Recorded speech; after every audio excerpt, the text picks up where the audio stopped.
ल सबैजनालाई अब मेरो नमस्ते छ। अब आज हामीले विशेष तरिकाले हाम्रो दुईवटा एसाइनमेन्टहरू रहेको छ। त्यो एसाइनमेन्टहरूको बारेमा अलिकति हामीले बुझ्नको लागि मैले तपाईँहरूलाई चाहिँ बुझाउने प्रयास गर्नेछु। मैले त्यो दुईटा एसाइनमेन्टमा आफूले जानेको अनुभवहरू यहाँ विशेष तरिकाले चाहिँ हामीले लेख्दाखेरि कुनै पनि रिसर्च किसिमको आर्टिकल लेख्दाखेरि दुईटा किसिमको फलो गर्छौँ। आज चाहिँ हामी यो तरिकाले जानेछौँ, यो चाहिँ टाइप्स अफ मोडलमा जानेछौँ, कस्तो कस्तो मोडलबाट हामीले चाहिँ रिसर्च राइटिङलाई चाहिँ लेख्ने भन्नेमा। दोस्रो कुरा म तपाईँलाई इक्जाम्पल अथवा उदाहरणसहित म तपाईँलाई बताउने कोसिस गर्नेछु।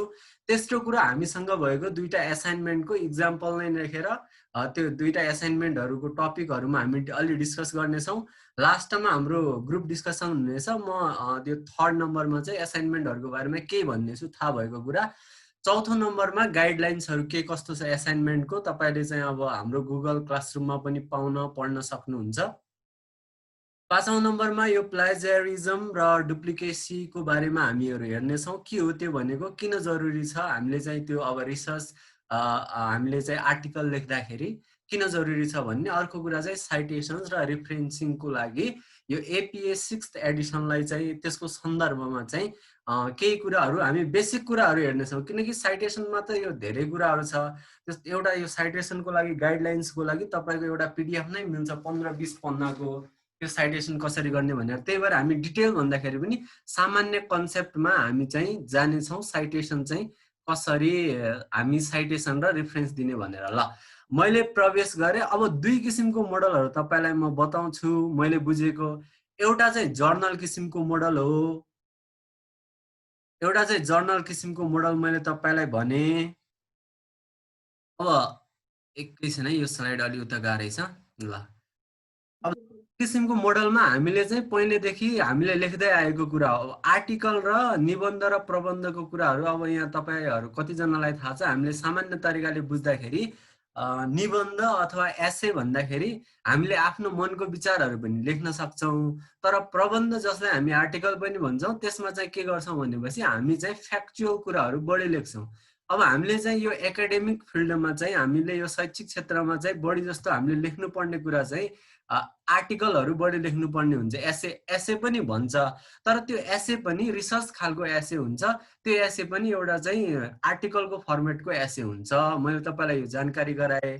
सामान्य तरिकाको फर्मेटमा हामीले के गर्छौँ, जर्नल अथवा क्लासिकल मोडल अथवा हामीले चाहिँ ट्रेडिसनदेखि परम्परागतदेखि आएको मोडल अनुसार के गर्छ भने हाम्रो एउटा टाइटल हुन्छ। त्यो टाइटलमा चाहिँ हामीले इन्ट्रोडक्सनबाट सुरु गर्छौँ। सबैलाई थाहा भएको कुरा हो, अब इन्ट्रोडक्सनबाट सुरु गर्ने कुरा।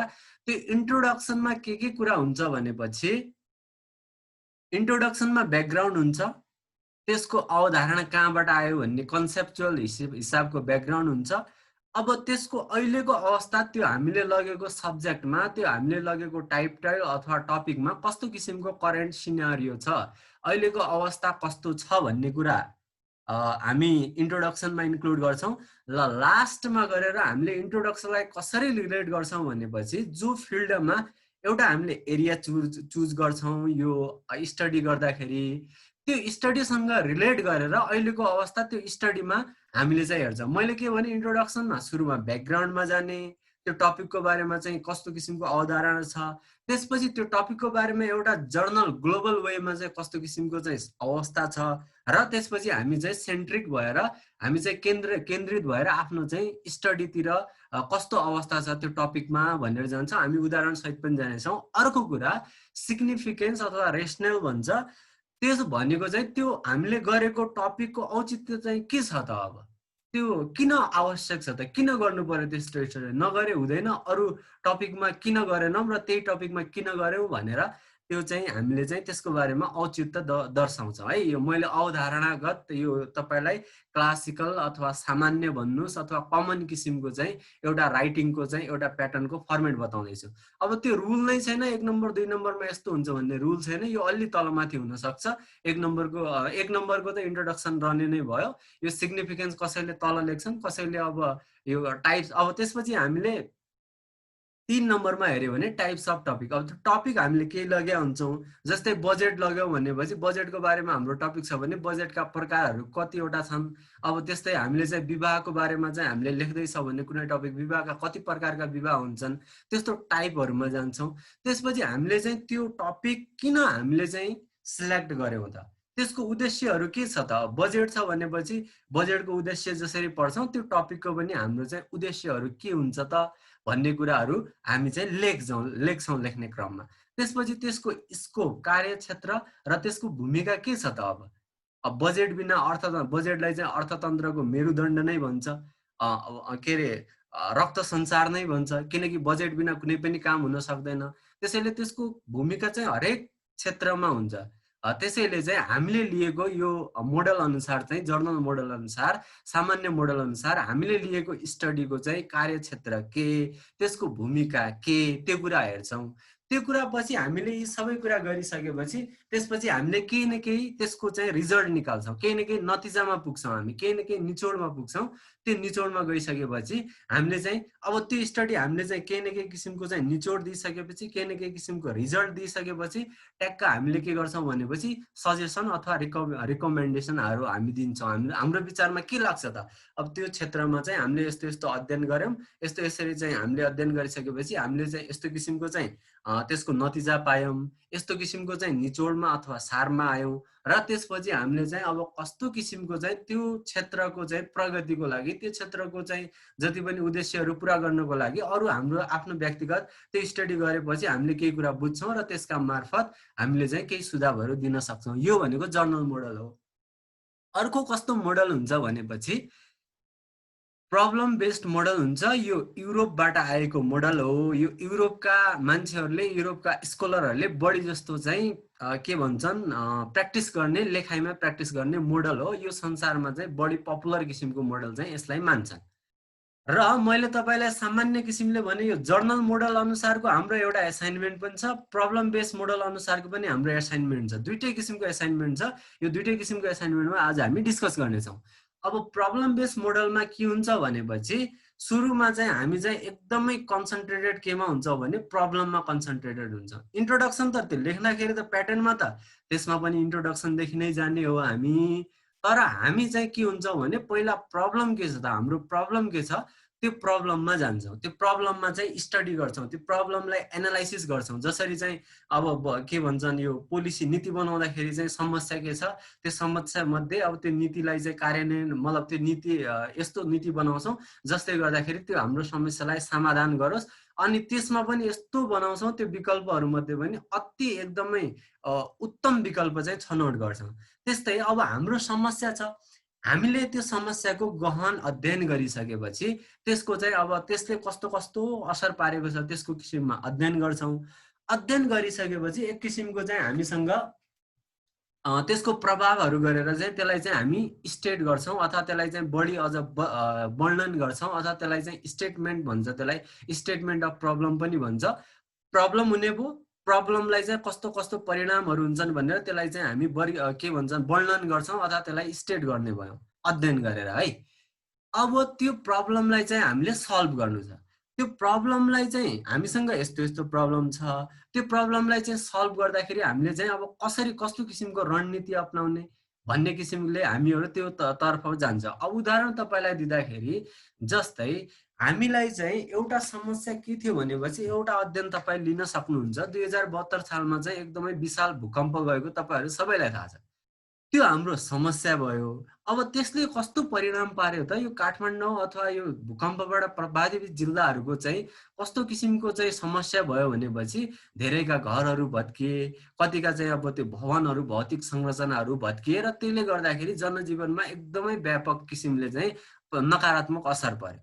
अब हाम्रो समस्या त्यहाँ के भयो भनेपछि भूकम्पले चाहिँ पारेको चाहिँ पूर्वाधारमा अथवा घर भवन निर्माण जो बस्ती जो बसाएको थियो त्यो किसिमको चाहिँ त्यसमा चाहिँ पारेको प्रभाव चाहिँ के कस्तो छ भन्ने किसिमले हामीले एउटा समस्या लाग्यो। अब त्यसको हामीले चाहिँ अब रिसर्च क्वेसन बनाउँदाखेरि कसरी बनाउन सक्छौँ त भन्दाखेरि अब यो विशाल भूकम्पमा चाहिँ हामीले जो किसिमको समस्या भोगिरहेका छौँ त्यो समस्याबाट हामीले चाहिँ पुनर्निर्माण गर्नको लागि के कस्तो पहल गर्नु पर्ला अथवा हाम्रो चाहिँ पहल के हुने त्यो भूकम्पबाट चाहिँ ग्रसित त्यो जति पनि क्षति भएको छ त्यसबाट रिकभर कसरी हुने भन्ने किसिमको हाम्रो चाहिँ स्टडी गर्नु पर्यो भने एउटा रिसर्च क्वेसन फ्रेम गर्न सक्ने भयो है। त्यो फ्रेम गरिसकेपछि अब हाम्रो उद्देश्य हुने भयो प्रब्लम त हामीले आइडेन्टिफाई गरिसक्यौँ भूकम्पले गर्दाखेरि जति पनि त्यो क्षति भएको छ त्यो क्षतिले गर्दाखेरि कस्तो कस्तो परिणाम परेको छ भन्ने कुरा हाम्रो प्रब्लमको स्टेटमेन्ट भयो। रिसर्च क्वेसन भनेको चाहिँ अब त्यो भूकम्पबाट चाहिँ जति पनि हामीले चाहिँ त्यसबाट चाहिँ अब हामीले चाहिँ रिकभर हुनको निम्ति पुनर्स्थापना गर्नको लागि चाहिँ हामीले के कस्तो पहल गर्नुपर्छ भन्ने जो प्रश्न आयो यो तपाईँको रिसर्च क्वेसन भयो। त्यसपछि त्यो प्रब्लमलाई सल्भ गर्नको लागि हामीले चाहिँ उद्देश्यहरू राख्छौँ स्टडीमा। अब के उद्देश्य हुन सक्छ सरकारले चाहिँ अब राहत दिन सक्छ अनि त्यसपछि अब त्यहाँका मान्छेहरू मिलेर समुदायमा पनि तिनीहरूले चाहिँ अब आफ्नो घरहरू पक्का किसिमले गर्ने किसिमले दीर्घकालीन योजनाहरू बनाउन सक्छन्। त्यस्तो त्यस्तो किसिमको चाहिँ अब्जेक्टिभ हुने भयो। अब हाम्रो चाहिँ यहाँ अब्जेक्टिभ अथवा उद्देश्य भन्दाखेरि सर्वप्रथम भूकम्पले जति पनि प्रभावित भएका क्षेत्रहरूको भवनहरूको पुनर्स्थापना गर्ने अर्को चाहिँ त्यो क्षेत्रहरूमा चाहिँ अर्को के गर्ने त्यहाँको भएको चाहिँ क्षतिको चाहिँ अब सुरुमा चाहिँ हामीले कति क्षति भएको छ त्यो डाटामा पनि हामीले चाहिँ उद्देश्य जान्नु छ भने त्यो डाटाको सम्बन्धी कति क्षति भएको छ विवरण निकाल्न पनि सक्छौँ। हाम्रो उद्देश्य कुन तरिकाको हुन सक्छ त अब हामीले चाहिँ खालि सामान्य किसिमले कस्तो क्षति भएको छ भन्ने उद्देश्य पनि हुन सक्छ। हाम्रो चाहिँ अब ठुलो लेभलको रिसर्च भयो भनेपछि त्यसलाई कसरी सल्भ गर्ने भन्ने किसिमको उद्देश्य पनि हुन सक्छ। हाम्रो चाहिँ कस्तो हुन सक्छ भने एकदमै डाइरेक्ट उनीहरूलाई चाहिँ प्रत्यक्ष प्रभाव पार्ने पनि हुन सक्छ। उनीहरूलाई केही सुझाव खाली दिने किसिमको पनि स्टडी हुन सक्छ किनकि हामीले स्टुडेन्ट लेभलमा चाहिँ अब भूकम्पपछि पुनर्स्थापना गर्नको निम्ति हामीले डाइरेक्ट उनीहरूलाई चाहिँ फाइनेन्सियली सपोर्ट नगरे पनि उनीहरूलाई हामीले एक किसिमको अध्ययन गरेर त्यसको लागि चाहिँ सुझावहरू दिन सक्छौँ। अब कस्तो सुझाव भने त त्यो स्टडी पुरा कम्प्लिट गर्छौँ हाम्रो स्टडीको एउटा मेथड भइसकेपछि लास्टमा के सुझाव दिन सक्छौँ त हामीले चाहिँ अब दीर्घकालीन भूकम्प प्रतिरोधात्मक घरहरू बन्नुपर्ने हुन्छ भन्ने किसिमको त्यस्तो त्यस्तो सुझावहरू दिन सक्छौँ। त्यो चाहिँ सजेस्टिभ किसिमको भयो। अब गभर्मेन्टले डाइरेक्ट किसिमले स्टडी गरेर एउटा ठुलो टिम तयार गरेर स्टडी गरेर त्यो भूकम्प प्रभावित क्षेत्रहरूलाई चाहिँ उद्देश्य बनाएर तिनीहरूको भवन चाहिँ अब के गर्ने तिनीहरूलाई चाहिँ पुनर्स्थापना गर्ने भनेर एउटा ठुलो किसिमको रिसर्च गर्यो भने त्यो कस्तो भयो भनेपछि त्यो एउटा ठुलो किसिमको रिसर्च भयो जो चाहिँ हामी मतलब त्यसमा चाहिँ धेरै कुराहरूको आवश्यकता पर्छ। त्यसमा चाहिँ अब डोनरहरूको पनि आवश्यकता पर्ला त्यो उद्देश्यहरू हासिल गर्नको लागि है त। अब रिसर्च क्वेसन पनि फ्रेम गर्यौँ अब्जेक्टिभहरू पनि मैले तपाईँलाई 2-3वटा भने। त्यसपछि चाहिँ अब हामीले त्यही अब्जेक्टिभसँग चाहिँ हामी चाहिँ अब इन्ट्रोडक्सन पनि लेख्छौँ। यसमा चाहिँ इन्ट्रोडक्सन कसरी लेखिन्छ भने पहिलाको यो जर्नल मेथडमा हामीले कसरी इन्ट्रोडक्सन लेखेका थियौँ भन्दाखेरि अब सामान्य तरिकाले अवधारणागत गएका थियौँ। अब यो प्रब्लमवालामा चाहिँ हामीले चाहिँ के अरे इन्ट्रोडक्सन दिँदाखेरि हामीले प्रब्लमलाई नै विभिन्न किसिमका कालखण्डमा चाहिँ कसरी प्रब्लमले गर्दाखेरि कस्तो कस्तो प्रभाव पर्यो भन्ने किसिमले चाहिँ हामीले चाहिँ इन्ट्रोडक्सन दिन सक्छौँ। हामी चाहिँ त्यो सुरुदेखि त्यो भूकम्पको बारेमा लेख्नु त्यहाँ जरुरी हुँदैन। भूकम्पले कस्तो किसिमको प्रब्लम पारिरहेको हुन्छ भन्ने किसिमको हामीले चाहिँ के गर्न सक्छौँ सुरुवात गर्न सक्छौँ। जस्तै 1990को पालामा त्यतिखेर जुग्द शमशेरको प्रधानमन्त्री भएको बेलामा नेपालमा भूकम्प गएको थियो। त्यसले चाहिँ विशाल मतलब जनसमुदायमा चाहिँ क्षति पुर्याएको थियो घरहरू चाहिँ भत्काएको थियो त्यस्तो त्यस्तो किसिमको भएको थियो भनेर त्यसरी सुरुवात गरेर त्यसपछि 2072 सालमा चाहिँ यसरी भूकम्प आयो भनेर ट्याक्क टाइमलाइन दिएर त्यही प्रब्लमलाई इलिस्ट्रेट गरे। अनि त्यसको बारेमा चाहिँ त्यो भूकम्प सम्बन्धी हामीले चाहिँ विभिन्न रिसर्चरहरूले विभिन्न अध्ययनकर्ताहरूले चाहिँ केही किताबहरू पनि लेखेका हुन्छन्। हो तिनीहरूले लेखेको लेखलाई चाहिँ हामीले चाहिँ आधार मानेर त्यो इन्ट्रोडक्सन गरेर हामीले चाहिँ त्यसको बारेमा त्यो भूकम्पले कस्तो कस्तो समस्या गर्छ र कुन कुन कालखण्डमा कसरी त्यो भूकम्पको प्रभाव आयो भनेर इभेन्टहरूलाई अथवा त्यहाँका चाहिँ त्यो जति पनि त्यो घटनाहरूलाई चाहिँ हामीले चाहिँ एकदम इन्ट्रोडक्टिभ वेमा चाहिँ त्यसरी प्रब्लमवाला मोडलबाट हामी चाहिँ सिधा प्रब्लमलाई नै इलिस्ट्रेट गरेर प्रब्लमलाई वर्णन गरेर हामी के गर्न सक्छौँ भनेपछि इन्ट्रोडक्सन क्रिएट गर्न सक्छौँ। अब त्यसपछि रिसर्च क्वेसनको बारेमा मैले भने, प्रब्लमको बारेमा सुरुमा भनेको थिएँ, रिसर्च क्वेसन भने, अब्जेक्टिभ भने। अब औचित्य के हो त? अब कुनै पनि अब यसमा पनि औचित्य हुन्छ। त्यो स्टडीको औचित्य आवश्यकता किन पर्यो? त्यहाँ चाहिँ भूकम्पले क्षति गरेको छ, त्यो संरचना पुनर्स्थापना गर्नु पर्यो। किनकि त्यहाँको बजारमा, त्यहाँको सम्पूर्ण कुरामा, जनजीवनमा, सामाजिक हरेक किसिमको चाहिँ जीवनमा चाहिँ त्यहाँ चाहिँ के भयो हुन्छ? क्षति भयो हुन्छ। त्यसकारण त्यो संरचनालाई चाहिँ पुनर्स्थापना गर्नु जरुरी भएको हुनाले यो तपाईँको स्टडी कन्डक्ट भइरहेको हुन्छ भन्ने किसिमको के जाने भयो यसमा? औचित्य जाने भयो। अब त्यसमा एक किसिमको अब लिमिटेसन अब के छ त? अब भूकम्पको त्यो पहिचान गर्न नै एकदमै गाह्रो कुरा हुन्छ त्यो स्टडीले, किनकि सबैजना मान्छेलाई चाहिँ अब कति समयमा के हुन्छ, सरकारले भूकम्पको डाटा निकाल्दाखेरि जो मान्छे वास्तविक भूकम्पबाट पीडित भए हुन्छन् उनीहरू चाहिँ त्यसको लागि लाभान्वित हुँदैनन्, गभर्मेन्टबाट पाउने राहत अथवा केही कुराको लागि पनि। अब स्टडी गर्दाखेरि डाटा निकाल्दाखेरि तपाईँलाई विभिन्न किसिमको लिमिटेसन हुने गर्दछ। कस्तो किसिमको बाधा, लिमिटेसन भनेको बाधा अवरोध के कस्तो आउँछ भन्ने कुरा। अर्को कुरा तपाईँसँग अब रिसोर्सको कमी पनि हुनसक्छ। भूकम्पले त धेरै ठाउँमा चाहिँ अब क्षति गरेको हुन्छ। अब त्यो क्षतिको लागि दिने किसिमले तपाईँको उद्देश्य पुरा गर्नको निम्ति त्यो फाइनेन्सियल हरेक रिसोर्सको कमी हुनसक्छ। अर्को त्यो स्टडी गर्ने, तपाईँ स्टडी गर्ने अब धेरै ठाउँ हुनसक्छ, त्यो सबै ठाउँ जानको निम्ति अब त्यहाँ कस्टली पनि हुनसक्छ, खर्च पनि बढी बढ्न सक्छ। त्यसैले गर्दाखेरि त्यस्तो त्यस्तो कुराहरू लिमिटेसनमा हुने भयो। अहिलेको सन्दर्भमा लिमिटेसन भन्नु पर्यो भने कोरोनाले गर्दाखेरि हामी कुनै स्टडी गर्दाखेरि राम्रो किसिमले चाहिँ हामी फिल्डमा जान सक्दैनौँ। हामी सबै किसिमको चाहिँ हामीलाई चाहिँ चाहिने आवश्यक डकुमेन्टहरू, अध्ययन सामग्रीहरू पाउँदैन। त्यो हाम्रो किसिमको अहिलेको किसिमको के हुने भयो, लिमिटेसन अथवा त्यो अवरोध हुने भयो स्टडीमा। अब दुइटैको केसमा चाहिँ हामी चाहिँ आर्टिकलहरू, जर्नलहरू केही कुरामा पनि रेफरेन्स दिन्छौँ। यो रेफरेन्स के को लागि दिन्छौँ भन्ने कुरा म तपाईँलाई चाहिँ अगाडिको स्लाइडमा भन्छु। अब म अलिकति स्पिड बढाउँछु, तपाईँहरूलाई चाहिँ केही कुरा मतलब अब अलिकति कन्सेप्ट केही कुराहरू अब थाहा भयो होला, त्यसैले मैले अहिले सुरुको स्लाइड। विक्रम भाइ, हजुर हेलो, हजुर म भनौँ त्यसमा त्यो यो सबै जति भनिरहनु भएको छ त्यो चाहिँ एउटा प्रपोजलको कन्सेप्ट होला। यो आर्टिकलको भन्दा पनि प्रपोजलको कन्सेप्ट हो। कुनमा गर्ने भन्ने एउटा प्रपोजल। यस्तो के दिदी सुन्नु न, यो हजुर भन्ने कुरा चाहिँ प्रपोजल बिना हामी चाहिँ कुनै पनि आर्टिकल लेख्दैनौँ। प्राय यो जर्नल ट्रेड चाहिँ यो प्रपोजलकै कन्सेप्ट हो। त्यही के अरे रिसर्च आर्टिकल लेख्दाखेरि अगाडि हामी प्रपोजल लेख्छौँ यस्तो यस्तो गर्लाौँ भनेर, अनि त्यही चाहिँ पछि गएर आर्टिकलको रूपमा फाइनलाइज हुने हो। मैले कहीँ पहिला पढ्दाखेरि त्यो स्टेटमेन्ट अफ द प्रब्लम नै टाइटल हो। त्यहाँ प्रब्लम फाइन्ड आउट हुन्छ, त्यसपछि त्यसैलाई नै टाइटलमा जान्छ, अनि अब्जेक्टिभ पनि त्यसैबाट क्लियर हुन्छ भन्ने जस्तो होइन। तपाईँले होइन, यसको धेरै मोडलहरू हुन्छन्, तर मैले तपाईँलाई सामान्य तरिकाले बताउन खोजेको मोडल अहिले के हो भनेपछि, जस्तै अब तपाईँले अब भूकम्पबाट पुनर्स्थापना जो गर्नुपर्ने छ, एउटा अब नेपालमा 2000 यताको समस्या थियो। अब तपाईँको टाइटल पनि यसरी रिलेटेड हुने भयो। अब कुनै पनि क्षेत्रमा सिन्धुपाल्चोकमा चाहिँ भूकम्पबाट चाहिँ अब प्रभावित क्षेत्रहरूको चाहिँ पुनर्संरचना गर्ने सम्बन्धी तपाईँको एक किसिमको अध्ययन पनि रहन सक्छ होइन। त्योसँगको त्यस्तै किसिमको अब्जेक्टिभ पनि हुने भए। यो चाहिँ जो अब मैले तपाईँलाई लेख्दाखेरि चाहिँ मैले एज अ होल के भन्दैछु, रिसर्च आर्टिकल लेख्दाखेरिको मैले तपाईँलाई चाहिँ एक किसिमको खाका बताइरहेको छु। एकदम राम्रो छ। पहिला चाहिँ हामीले चाहिँ प्रपोजल लेख्नुपर्छ, त्यो स्टेपहरू त अरू बाँकी छँदैछन्, तर हामीले चाहिँ प्रपोजलमा जो हाम्रो प्रपोजल छ त्यो पछि गएर हाम्रो चाहिँ रिसर्च अथवा थेसिस अथवा आर्टिकल नै हुने हो कि, त्यसरी बुझ्नु पर्यो। प्रपोजल आर्टिकल लेख्ने सबभन्दा पहिला अब्जेक्टिभ क्लियर हुनु पर्यो हैन। अब्जेक्टिभ भन्दाखेरि पनि अब्जेक्टिभ त क्लियर हुनु नै पर्यो, सबै कुरा एउटा फर्मेट नै क्लियर हुनु पर्यो, यसरी बुझौँ। पर्यो अब्जेक्टिभ, प्रब्लम, इन्ट्रोडक्सन सबै एउटा फर्मेट नै क्लियर हुनु पर्यो।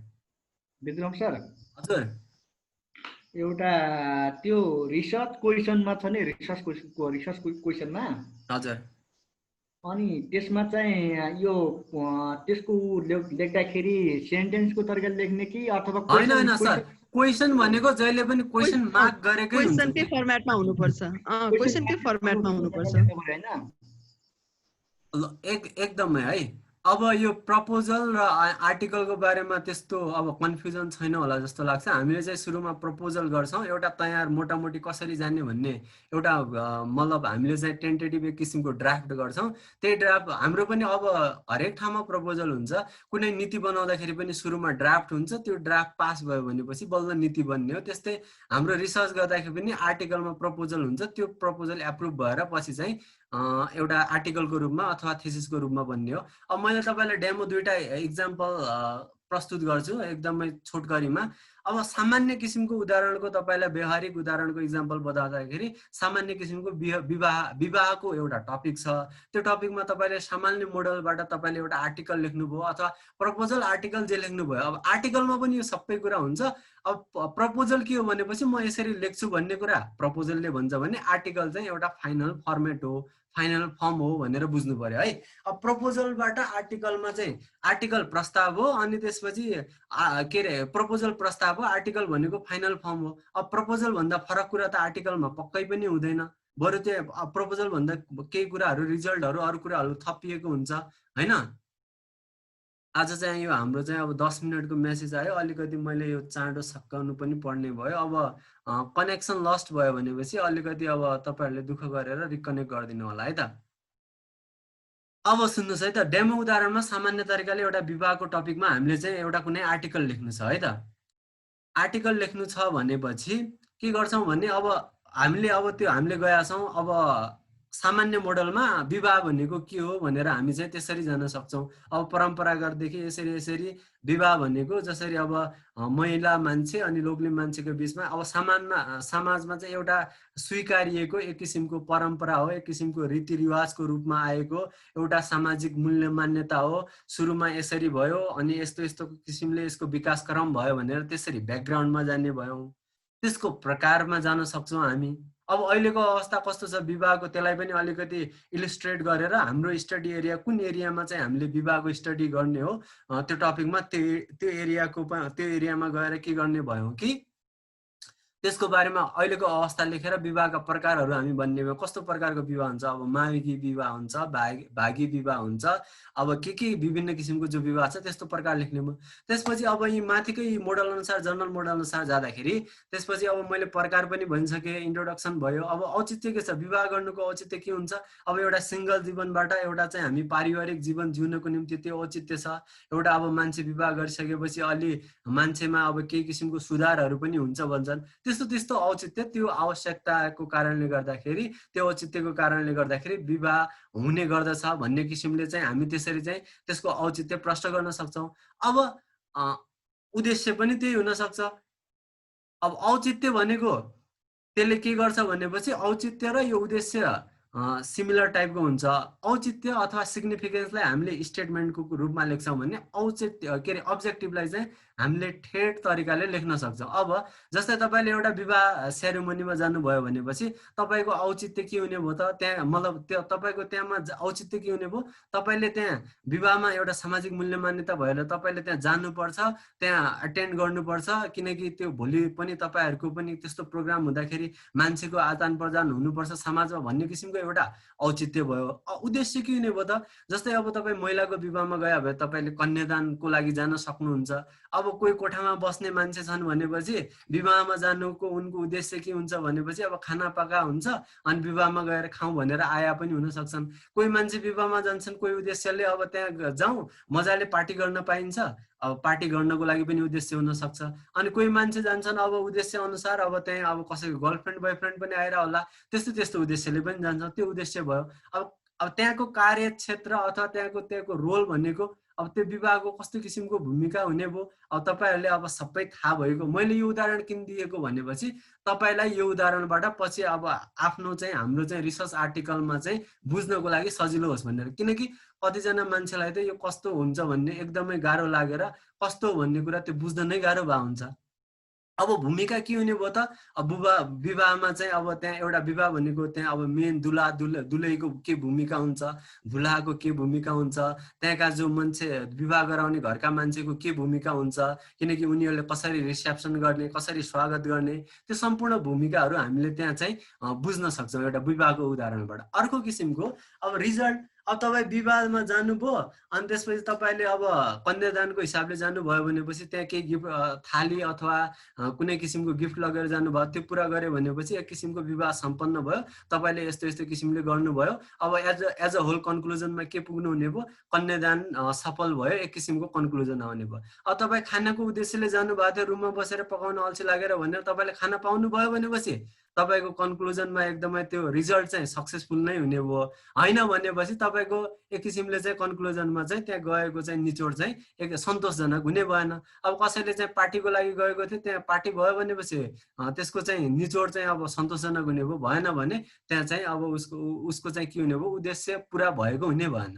अब हामीले उद्देश्य पुरा गर्नको निम्ति त्यही उद्देश्य पुरा भयो भनेपछि त्यही कुरालाई चाहिँ हामीले रिजल्टमा लेख्छौँ। रिजल्टमा के लेख्छौँ, उद्देश्य पुरा भए पनि लेख्छौँ, उद्देश्य पुरा भएन भनेपछि पनि के कस्तो भयो भन्ने कुरालाई चाहिँ लेख्छौँ। अर्को कुरा सुझावहरू। अब केही समस्या थियो भनेपछि तपाईँ विवाहमा सुझाव पनि दिन सक्नुहुन्छ हैन। त्यस्तो किसिमले अब म तपाईलाई एउटा रियल विवाहको उदाहरण अथवा हामीलाई चाहिँ यो पब्लिक के भन्छन् यो लोकल सेल्फ गभर्नेन्सको एउटा टपिकको आधारमा नै म तपाईलाई एउटा चाहिँ इक्जाम्पल चाहिँ प्रस्तुत गर्छु है त। तराई प्रदेशमा अवस्थित विवाह सम्बन्धी दाइजो प्रथाको समस्या। अब हामीले यो युरोपियन मोडल अथवा प्रब्लम बेस मोडल जो छ यो आर्टिकल लेख्दाखेरि हाम्रो लोकल गभर्नमेन्टको टपिक पनि यस्तै छ। अब यसमा जाँदाखेरि तपाईको प्रब्लम के भयो, यहाँ तपाईले प्रब्लम आइडेन्टिफाई गर्दाखेरि तराई जिल्लामा चाहिँ विवाह सम्बन्धी दाइजो प्रथाको धेरै ठुलो समस्या छ। अब त्यसको लागि तपाईले अब यहाँ माथि जाँदाखेरि अब यसलाई चाहिँ प्रब्लम त तपाईले पाउनुभयो। अब त्यो दाइजो समस्याले गर्दाखेरि त्यसलाई चाहिँ प्रब्लमलाई चाहिँ समस्यालाई अलिकति विस्तृत गर्दाखेरि त्यसको परिणामहरू पाउनु पर्ने लेख्न सक्नुहुने भयो। कस्तो परिमाण लेख्न सक्नुहुने भयो भन्दाखेरि दाइजो प्रथाले गर्दाखेरि चाहिँ महिलाहरूलाई विभिन्न किसिमको यातना दिने गरेको हुन्छ। कतिले अब आत्महत्यासम्म पनि गर्छन्, कतिको चाहिँ अब उनीहरूले कुटाइ पनि खाएको हुन्छ, विभिन्न किसिमको पीडाहरू खेपिरहेको हुन्छन् भन्ने किसिमले तपाईले इलिस्ट्रेट गर्नुहुने भयो प्रब्लमलाई।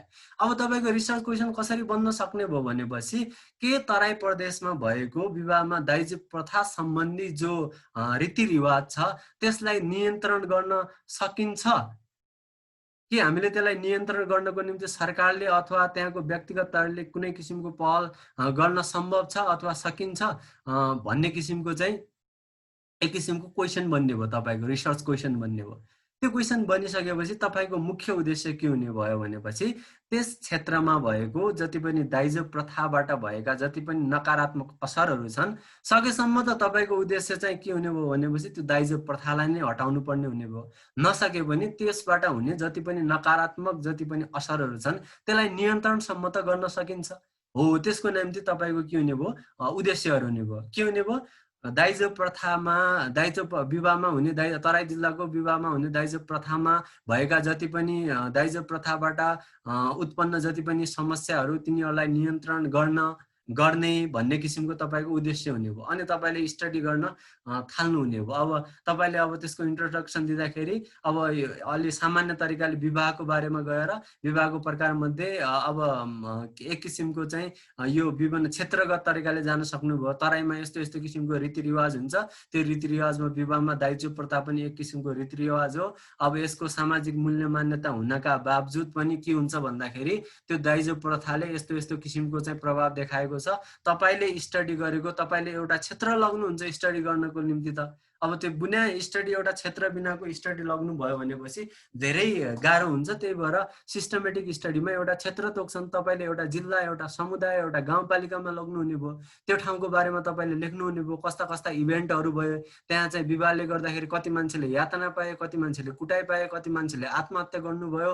अनि त्यस्तो किसिमले चाहिँ तपाईले चाहिँ सामान्य त्यो प्रब्लमलाई पनि कस्तो तरिकाले तपाईले त्यहाँ इन्ट्रोडक्सनमा दिनुहुने भयो भनेपछि त्यहाँ विवाहले चाहिँ यस्तो यस्तो जस्तै तराईको चाहिँ अब सिराहा जिल्लामा यस्तो यस्तो किसिमले चाहिँ विवाहको चाहिँ यस्तो किसिमको चाहिँ दाइजो प्रथाको रीतिरिवाज छ। यसमा चाहिँ यसरी विवाह हुँदाखेरि यसरी दाइजोमा यो कुराहरू दिने गर्छन्, अथवा कसैको चाहिँ डाइरेक्ट पैसा पनि, कसैको चाहिँ बाइकसम्म डिमान्ड हुने हुन्छ भन्ने किसिमले त्यसरी चाहिँ तपाईले अब व्याख्या गर्न थाल्नु हुने भयो त्यो इभेन्टहरूलाई अनि पास्टमा देखिएका समस्याहरूलाई र नकारात्मक र सकारात्मक दुईटै पक्षहरूलाई तपाईले चाहिँ परिचयमा चाहिँ समावेश गर्नुहुने भयो।